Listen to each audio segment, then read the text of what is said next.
하나이글스 팬분들이라면, 아니 한국 야구에 관심이 많은 분들이라면 올 시즌 최대 관심사 중 하나는 아마도 이글스의 탈꼴찌 여부일 것입니다. 이글스는 3년 연속 꼴찌를 했고 2023 시즌마저도 꼴찌를 한다면 사상 초유의 KBO 10개 팀 4연속 꼴찌를 하게 됩니다.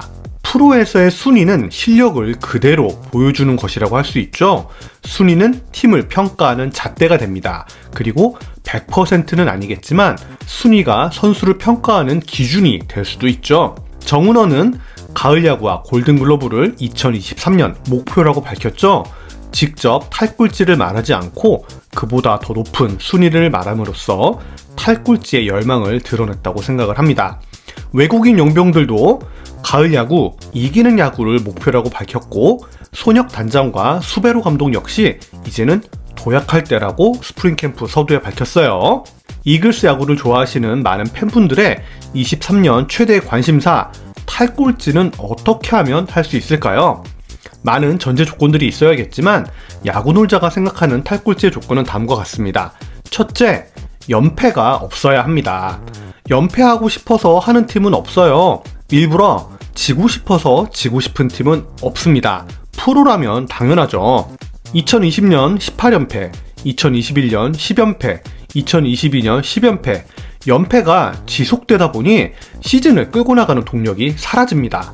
연패를 하더라도 1, 2선발급이 등판을 하는 경기엔 최소 반반 정도의 승률을 거둬야 연패를 끊을 확률이 상승을 하는데 지난 3시즌은 그런 모습을 찾기가 어려웠어요. 선발이 잘 던지는 날엔 불펜이 방어하고 투수가 잘 던지면 타자가 못 때리고 타자가 잘 때리면 투수가 못 던지고 이런 엇박자가 지속되면서 연패가 이어졌습니다. 이렇게 연패를 지속하면 팀은 동력을 상실하게 돼요. 남들은 순위 싸움한다고 하는데 우리는 남의 잔치에 들러리만 하고 있게 되는 거죠. 이미 다른 팀들은 앞서서 나가는데 이글스는 허우적거리기만 할 뿐입니다. 늪에 빠지면 빠져나가기 위해 몸부림을 치게 되는데 어느 순간 온몸이 늪에 빠져서 헤어날 수 없는 상황에 이르게 되죠. 이젠 달라져야 합니다. 구위형 투수인 버치 스미스와 펠릭스 페냐가 그 중심을 잡아줘야겠죠. 허리라인에서 김민우, 장민재가 힘을 보태야 합니다. 어려운 상황에서도 타점을 먹어줄 해결사 역할을 노시환, 김인환이 힘들게 해왔다면 최은성, 오그레디가 다이너마이트 타선을 이끌어야 합니다. 탄탄한 1, 2선발 그리고 한방 때려주는 해결사가 활약을 해야겠죠. 두 자릿수의 연패만 없다면 이글스의 탈꼴찌는 한번 해볼 수 있지 않을까요? 하지만 만약에 시즌 중에 두 자릿수 연패가 나왔다면 이것은 아주 강력한 꼴찌의 신호가 되겠죠. 야구 놀자가 생각하는 탈꼴찌의 조건 두 번째는 부상 방지입니다. 연패라는 건 불운의 연속이라고 할 수 있어요. 실력적인 부분, 팀의 뎁스적인 부분도 강력하게 작용을 합니다. 일단 시즌에 들어간다면 트레이드가 없는 이상 기존에 가진 자원들을 가지고 야구판에서 상대와 싸워야 합니다. 불의의 부상 방지가 그만큼 중요하겠죠. 첫 번째로 말씀드렸던 연패의 많은 원인 중 하나가 바로 부상 때문이었다는 사실은 변명거리가 되지는 않겠지만 사실이었습니다. 외국인 용병이 거의 시즌 개막과 동시에 시즌 아웃되는 부류는 이제 없어야 합니다. 킹홈과 카펜터는 지난 시즌 방출이 결정되자마자 개인 인스타그램에 똑같이 환희를 입은 모습을 공개했는데요. 이 사진을 보면서 참 허탈하면서 웃음만 나오더라고요. 1, 2선발로 활약하려고 데려왔던 선수들이 불의의 부상을 당해서 이건 뭐라 할 말도 없고 그냥 답답한 심정으로 하늘만 바라보는 일이 많아졌습니다. 그리고 시즌이 지나가면서 짙은 패배감에 사로잡히게 됐죠. 아주 긴 우울감이 지난 3년 이상 이글스 팬들을 사로잡고 있었을 것 같습니다. 말은 부상 방지라고 적었지만 부상이 나 지금 찾아가고 있어요 라고 하진 않죠. 최은성 선수는 시즌 중에도 웨이트를 열심히 한다고 하죠. 이 말을 전해들은 노시환 선수도 시즌 중 웨이트를 하겠다고 말한 기사도 있었습니다. 사구를 맞거나 불의의 사고로 입는 부상을 제외한다면 염좌나 타박상과 같은 부상은 아마도 프로야구 선수라면 숙명처럼 따라다닐 거라고 생각합니다. 평소에 몸을 강화해 놓으면 원치 않는 부상 상황을 제외한 부상에 대해서는 어느 정도 방비가 되지 않을지 최은성 선수의 인터뷰를 보고 느끼는 바가 있었습니다. 큰 부상 없이 시즌을 보내는 노하우가 느껴졌거든요. 1, 2선발이 부상 없이 꾸준히 이닝을 먹어주고 중심 타선, 혹은 타선 전체가 부상 없이 혹은 부상을 입더라도 이겨낼 수 있는 신체가 된다면 어이없이 무너지는 상황, 연패가 지속되는 상황까지는 이어지지 않을 거라고 생각을 합니다. 우리 문동주 선수, 정훈원 선수 등 선수단 전원이 웨이트를 하는 모습을 보면서 결연한 의지를 엿볼 수 있었어요. 야구놀자가 생각하는 탈꼴찌 조건, 세 번째는 트레이드입니다. 트레이드가 말처럼 쉽지는 않겠죠. 이글스는 모든 팀들이 그렇겠지만 자팀 선수 애정도가 상당히 높은 팀입니다. 자팀 선수 고평가라고 비판하는 목소리가 있는 것도 사실이고요. 그런데 그나물에 그 밥이라는 말도 있지 않겠습니까? 저도 누구보다 이글스 선수들을 사랑하고 좋아하지만 프로는 냉정하게 순위로 평가받는 곳입니다. 온정주의와 학연, 지연을 떠난 팀의 운영이 앞서야 한다고 생각을 합니다. 기존 선수들로 성적을 내지 못했다면 과감한 트레이드가 있어야 한다고 생각을 해요. 물론 한국 야구 리그가 트레이드가 쉬운 환경은 아닙니다.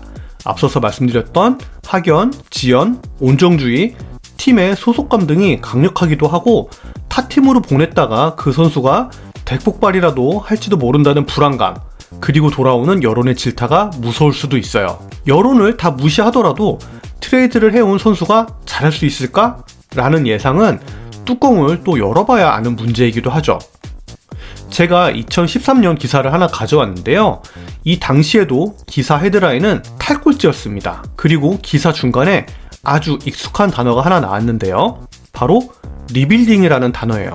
김웅용 감독 시절부터 리빌딩 이야기는 줄곧 나왔습니다. 리빌딩이라는 단어는 수베로 감독이 쓴 단어가 아니에요. 2013년과 2022년, 10년의 시간이 지났습니다. 10년이면 강산도 변한다고 하는데요. 리빌딩을 10년간 하는 팀은 없지 않을까요?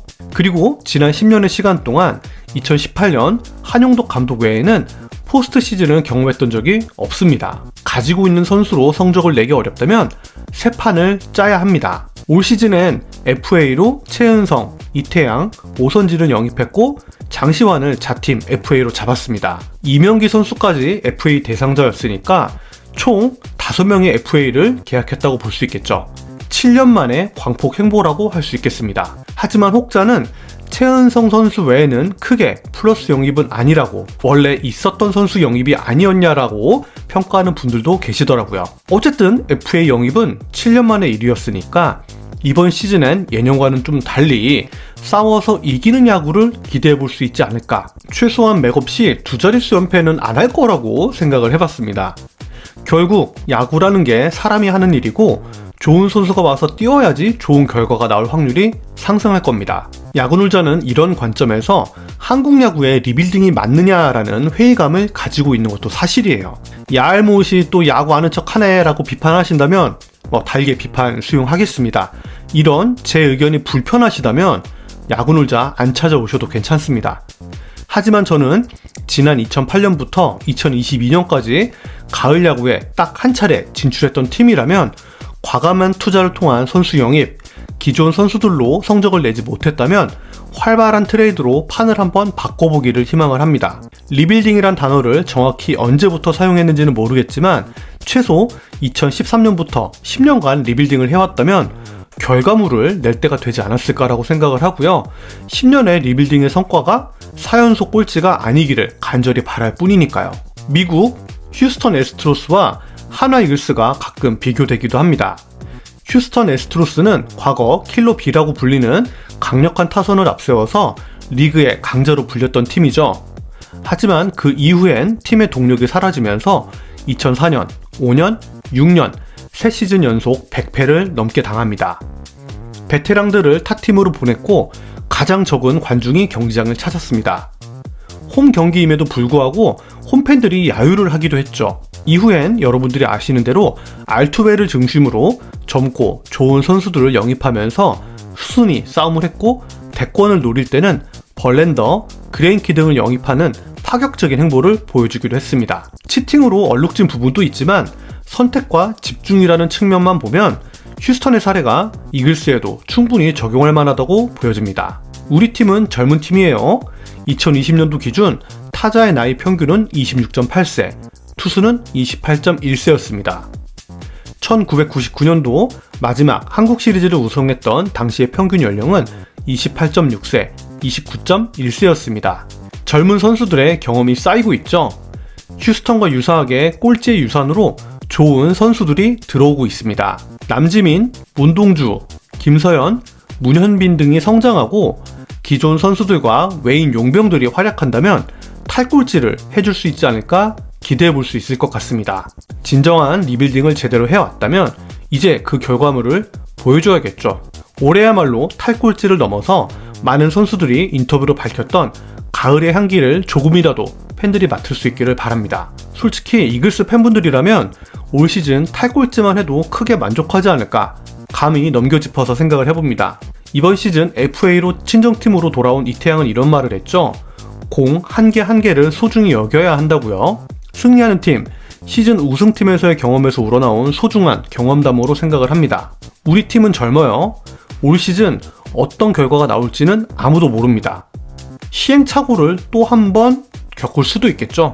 그리고 미지의 순위, 그 너머에는 혹시 모를 깜짝 순위가 자리하고 있을지도 모를 일입니다.